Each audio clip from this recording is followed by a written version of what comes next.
सर्व दत्त परिवारास साष्टांग प्रणिपात. दत्त माझा मी दत्ताचा. रचना श्री गुरु दत्त चरणी अर्पण.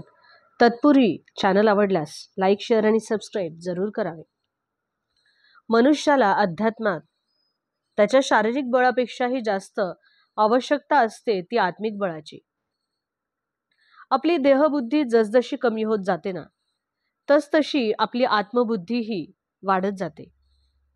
आणि हेच आत्मिक बल जे आहे ते आपल्याला समाधान प्राप्त करून देते. मनुष्य हा देहबुद्धीने त्याच्यावरती आलेली संकटे निवारण्याचा आटोकाट प्रयत्न करत असतो, पण प्रत्येक वेळेला तो त्यामध्ये यशस्वी होतोच असे नाही. आणि जरी झाला तरी अजून नवीन संकटे त्याच्यासमोर दत्त म्हणून उभी राहतात. तर प्रारब्धाप्रमाणे मनुष्य आपल्या जीवनाचे चढ उतार हा नेहमीच भोगत असतो. मनुष्याची देहबुद्धी ही फक्त त्याच्यावरती संकटे वाढवण्याच्याच कामी असते. आणि देहबुद्धीचे सर्व लक्ष हे फक्त वासना आणि अहंकार याच्यावरतीच केंद्रित असते. जे मारक आहे, जे विष आहे, त्याचेच सेवन आपण उपाय समजून मनुष्य हा देहबुद्धी मार्फत सतत करत असतो. आणि हे जे काही आपल्यावरती संकट येत असतात, या संकटाचे सातत्य आपण काही थांबवू शकत नाही. आणि आपलं हे जे काही सुखदुःखाचं चक्र आहे, ह्या चक्रातच आपण अडकून राहतो आणि हतबल होतो. ह्या परिस्थितीची जेव्हा आपल्याला तीव्र जाणीव होते आणि विवेक उदयाला येतो, त्यावेळेला मनुष्याची देहबुद्धी ही हळूहळू कमी होऊ लागते.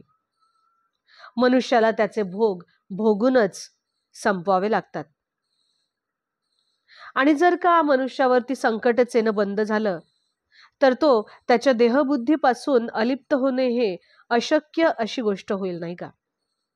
म्हणून ज्या अर्थाने मनुष्यावरती संकटे येतात ती एका अर्थाने बरीच आहेत, कारण की तीच संकटे मनुष्याला अध्यात्माकडे वळवण्यासाठी अतिशय उपयोगी ठरतात. त्यामुळे आयुष्यातील घटना ह्या त्या भगवंताच्या इच्छेनुसार आणि आपल्या हितासाठीच घडवून येतात, हे प्रत्येकाने ध्यानात घ्यावे. आपल्या प्रयत्नाने आणि कर्तृत्वाने आपण काहीतरी मिळवू, हा जो काही अहंकार मनुष्याला असतो, हा अहंकार बाजूला ठेवून मनुष्याने परमेश्वराची शरणागती पत्करावी आणि त्याची प्रार्थना करावी. तोच आपल्याला समाधान, शक्ती, युक्ती सर्व काही तो योग्य वेळी भगवंतच आपल्याला देत असतो. अर्थातच ह्यासाठी आपल्याला आपल्या चांगल्या आणि वाईट काळात भगवंताचे सतत स्मरण करणे आवश्यक असते. आपण आपल्या देहाला सत्य मानत असतो. आपण जर आपल्या देहाला सत्य मानतो तर त्या भगवंताला आपण सत्य का मानू नये? देहाची आपल्याला प्रचिती घ्यायला आपण फार काही कष्ट करत नाहीत, ती आपल्याला सतत येतच असते. पण देवाच्या प्रचितीचे काय?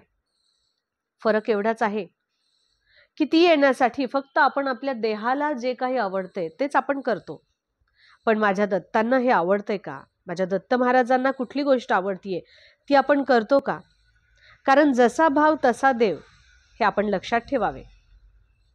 दत्त महाराज म्हणतात, माझी सेवा तुम्ही जी करता ती तुम्ही तुमच्या देहबुद्धीत राहून करता.